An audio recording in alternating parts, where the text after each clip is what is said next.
Dans cet épisode, je vais vous proposer 2 stratégies pour améliorer vos compétences en tant que parent.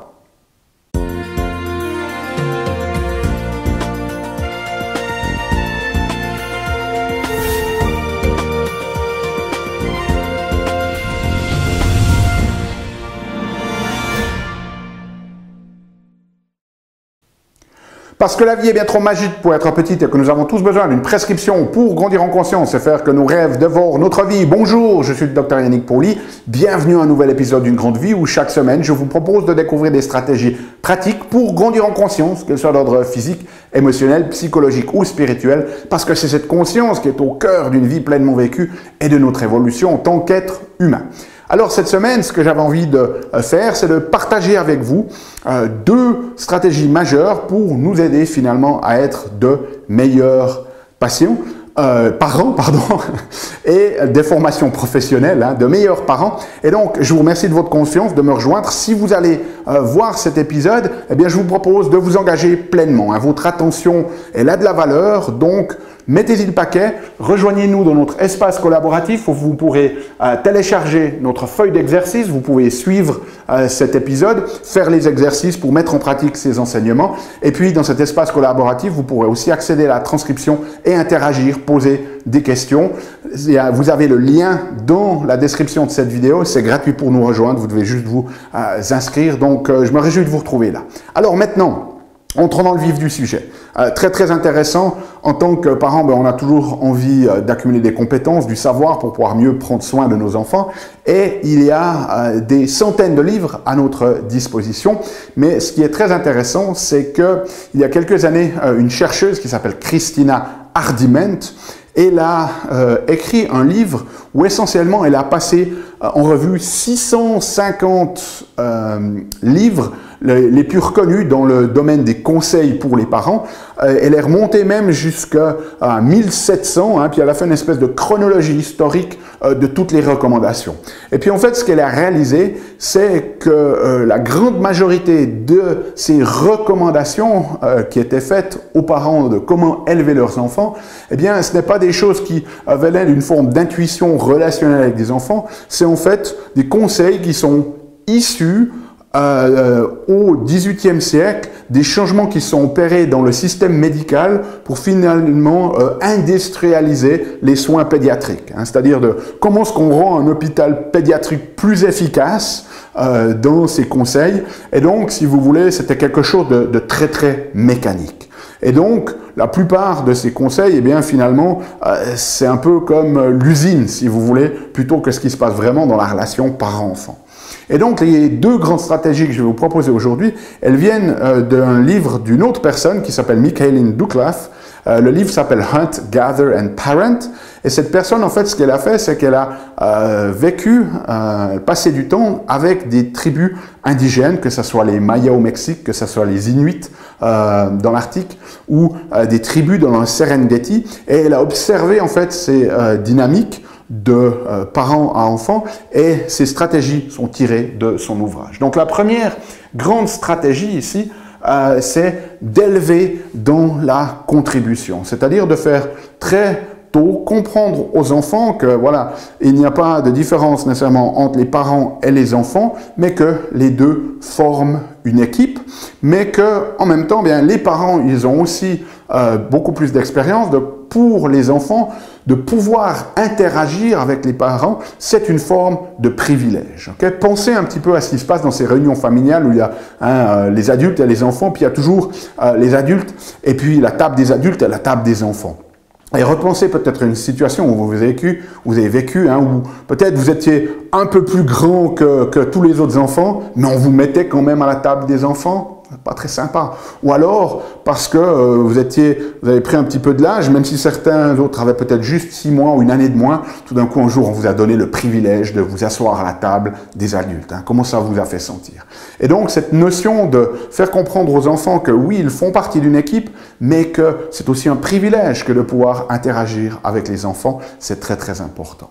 Dans cette stratégie aussi, ce qui est très important, c'est d'enseigner aux enfants la valeur de leur tâche. C'est-à-dire, aussi minime soit-elle, c'est important de leur faire comprendre à quel point, eh bien, ça aide. Par exemple, si vous leur demandez de débarrasser la table, même si ça leur prend 2 minutes, ben vous pouvez partager à quel point ça vous soulage en tant que père, mère ou parent, qu'ils donnent un coup de main. Bien évidemment, il va falloir permettre aux enfants de participer le plus tôt possible, mais à leur niveau de compétence. Et donc, une des choses qui peut se faire pour les petits-enfants, c'est dès leur plus jeune âge, simplement, si vous êtes en train de débarrasser la table et puis qu'il y a une cuillère en bois, eh bien, à la personne de 2 ans, lui demander de tenir cette cuillère. Même s'il la laisse tomber, ben, elle ne se cassera pas. Mais simplement leur donner cette sensation que oui, ils participent, même si pour nous, de notre point de vue d'adulte, c'est vraiment rien du tout. Pour eux, ça va déjà les faire entrer dans cette dynamique. Okay? Autre point très important dans cette stratégie, c'est de ne pas faire les choses à leur place par efficience. Très souvent, voilà, on est stressé, on n'a pas suffisamment de temps. Et bien, des fois, ce qu'on fait, c'est que sans vraiment s'en rendre compte, on n'engage pas les enfants dans la participation aux tâches parce que finalement, mettons qu'on leur demande de débarrasser la table et puis ben, ils n'ont pas encore nécessairement toutes les compétences. De temps en temps, ils cassent des choses. Ça prend peut-être un quart d'heure alors que si vous l'aviez fait vous-même, ça aurait pris 5 minutes. Et le problème, c'est que ben, dès le moment où vous dites « Ah, mais ce soir, je suis fatigué, je n'ai pas envie d'attendre un quart d'heure qu'ils débarrassent la table », vous les envoyez derrière les jeux vidéo et vous débarrassez la table vous-même en 5 minutes. Et là, vous avez perdu cette opportunité de les engager dans cette contribution à la dynamique familiale. Donc, très, très important. Et dans cette même dans ce même concept ici, eh bien, cette notion de leur donner la place de faire des erreurs. Si vous leur donnez cette capacité, ne soyez pas là à les micromanager, mais laissez-le faire des erreurs. Si vous leur demandez de nettoyer la table et qu'elle n'est pas bien nettoyée, eh bien, c'est pas grave. S'ils cassent quelque chose, c'est pas grave. Ça va faire partie de cette dynamique où vous les laissez participer à ces tâches. Okay? Bien évidemment, ça fonctionne très bien pour les petits-enfants lorsque vous les accompagnez. Maintenant, si vous avez un ado, eh bien à ce moment-là, la meilleure manière d'entrer dans cette forme de contribution, c'est la réciprocité. C'est-à-dire de trouver un moyen de dire, voilà, je m'attends à ce que tu participes à cela, mais aussi en contrepartie leur donner une autre opportunité, participer au financement de leur vélomoteur, leur donner peut-être la possibilité de sortir 1 heure plus tard le soir que ce que vous auriez prévu ou des heures supplémentaires dans les jeux vidéo. Donc dès le moment où ça arrive à l'adolescence, ce qui va être très très important dans cette contribution, c'est la réciprocité. Vous ne pouvez plus juste leur demander de faire quelque chose sans nécessairement rien en retour, surtout si vous n'avez pas eu l'occasion d'appliquer ces principes lors de leur développement. Ça va être très très important de retourner dans cette réciprocité. Ensuite, deuxième aspect très très important qui est issu des observations de la personne qui a écrit ce livre, eh bien, c'est d'enseigner la régulation émotionnelle. Okay? Et là, on a un énorme morceau parce que les enfants, ben, ils apprennent beaucoup plus par imitation que par les mots. Et donc, lorsque vous commencez d'avoir des conflits, eh bien, il faut vous rendre compte que vous ne pouvez pas demander ou exiger à vos enfants qu'ils ne se mettent pas en colère si vous, en tant que parent, régulièrement vous mettez en colère et que vous criez l'un contre l'autre. Vous ne pouvez pas, lorsqu'un enfant fait un petit peu sa crise, lui demander d'être rationnel si vous, en tant que parent, vous perdez de la rationalité quand vous prenez la tête avec votre partenaire. Okay? Donc, gardez ces principes à l'esprit. 1, c'est tout à fait normal qu'un enfant n'ait pas toujours un comportement comme on aimerait qu'il l'ait. Okay? Ça fait partie de l'enfance. Pensez à votre propre enfance. Je suis persuadé que vous n'étiez pas complètement parfait tout le temps. Okay? Et deuxième, c'est qu'ils vont apprendre par imitation. Donc, la première notion, c'est est-ce que vous êtes, vous, capable de vous réguler émotionnellement. Et d'ailleurs, elle partage dans son livre l'histoire de ses observations chez les Inuits, ou chez les Inuits, si vous vous énervez en tant qu'adulte vers un enfant, en fait, un adulte externe qui vous observerait Inuit, lui ne va pas se dire « Ah, mais quel mauvais comportement à l'enfant ». il va plutôt juger le parent en disant « c'est incroyable comment ce parent n'est pas capable de s'autoréguler émotionnellement ». Donc ça commence par vous. Et donc si vous avez vos propres boutons, si vous avez vos propres difficultés à réguler votre propre système nerveux, vos propres émotions, mais il va falloir commencer de faire un travail sur vous, parce que dès le moment où ça devient conflictuel, et des conflits, il va y en avoir parce que ça fait partie des relations humaines, eh bien, la première des choses, c'est de rester régulé vous-même. Okay? S'il y a besoin, prenez un petit peu de recul, faites quelques respirations, mais de nouveau, ce n'est pas quand on a soif qu'on commence de construire le puits, hein, c'est avant qu'il faut creuser. Eh bien, la régulation émotionnelle, il ne faut pas la pratiquer que quand vous avez des conflits, c'est important aussi d'apprendre à réguler vos émotions, à réguler votre système nerveux. Comme ça, lorsque les conflits arrivent, vous êtes prêt pour mieux y faire face.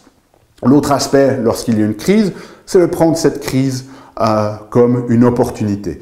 L'idéogramme chinois pour le mot crise, il est composé de deux autres idéogrammes qui veut dire danger et opportunité. Donc, à chaque fois qu'il y a un conflit, qu'il y a une crise, prenez-le aussi comme un moyen finalement d'apprendre, comme une opportunité d'enseigner à vos enfants à mieux se réguler, à vous-même de mieux vous réguler et aussi à mieux de négocier, de mieux résoudre les conflits. Ce sont des compétences importantes pour la vie de tous les jours. En tant que parent, c'est vous qui avez le système nerveux, le cerveau, le cortex préfrontal le plus développé, on l'espère. Et donc, ce n'est pas à l'enfant d'être rationnel, c'est à vous d'être rationnel et c'est à vous de les guider. Ne criez pas dessus, ça ne fait qu'aggraver les choses. Okay? Dès le moment où vous abaissez à leur propre niveau de régulation émotionnelle, qui est souvent pas le meilleur du monde, eh bien, les choses ne feront faire que s'escalader. Prenez-le comme ça. Est-ce que, si vous êtes déjà allé chez le psychologue ou chez un coach, est-ce que, parce que vous n'avez pas fait vos exercices ou bien parce que vous avez répété le même problème, est-ce que cette personne va vous crier dessus? Non, elle va vous guider, elle va rester tranquille. Donc, prenez-le avec cette distance-là. Quand vous êtes avec vos enfants, vous devez être autorégulé pour qu'ils puissent imiter ce comportement et que vous puissiez les guider. Dès le moment où ça devient conflictuel, aussi, autre principe, posez des questions au lieu de dire des faits. Par exemple, imaginez que votre enfant fasse une crise et puis qu'il vous tape physiquement. Eh bien, au lieu d'arriver de dire « Non, tu ne dois pas taper », eh bien, partez dans le questionnement. Pourquoi est-ce que tu m'as tapé? Est-ce que tu penses que c'est bien de me taper? Est-ce que tu penses qu'à ton âge, c'est bien de taper? Okay? Donc, partez dans les questions.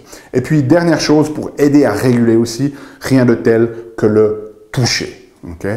Ça, dès le moment où vous avez cet aspect conflictuel, ça va être très très important de pouvoir rester dans cette autorégulation. Et dans cette autorégulation, bien, vous pouvez aussi être beaucoup plus dans le toucher. Utilisez le toucher, les embrassades, les câlins pour aider ces enfants à s'autoréguler. Si vous avez des enfants qui sont vraiment incontrôlables, j'ai une autre vidéo qui s'appelle « Comment surmonter une crise » et vous allez voir qu'il y a d'autres stratégies neurologiques là pour les aider. Donc voilà, pour résumer ces deux grands principes, élever dans la contribution, enseigner la régulation émotionnelle. Le résumé de tous ces principes sont disponibles sur notre feuille d'exercice avec des exercices pratiques. Donc, rejoignez-nous pour continuer la discussion dans notre espace collaboratif. C'est complètement gratuit. Le lien est dans la description. Nous, on se retrouve la semaine prochaine pour un nouvel épisode. D'ici là, souvenez-vous, aimez la vie, émerveillez-vous et contribuez chaque jour un petit peu plus.